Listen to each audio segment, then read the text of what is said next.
The Material World. 44. I had a thought which I wanted to share. Many Muslims use classic excuses in order to avoid learning and acting on the Holy Quran and the traditions of the Holy Prophet Muhammad, peace and blessings be upon him. For example, a parent will use their preoccupation with raising their child as an excuse to avoid learning and acting on Islamic knowledge.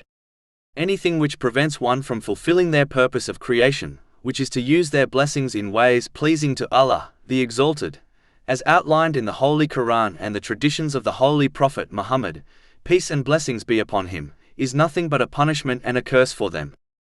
Firstly, a Muslim must be honest with themselves, as lying to oneself only hinders them from peace of mind and body in both worlds. If a Muslim has time to watch films and television shows, then they have time to learn and act on Islamic knowledge.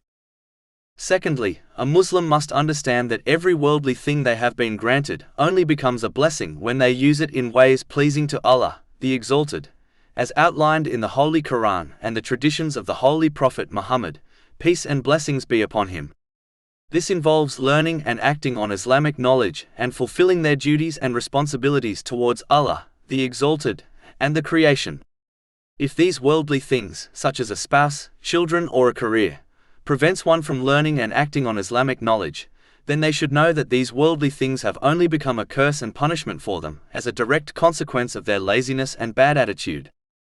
One should dedicate whatever time they have to learning and acting on Islamic knowledge.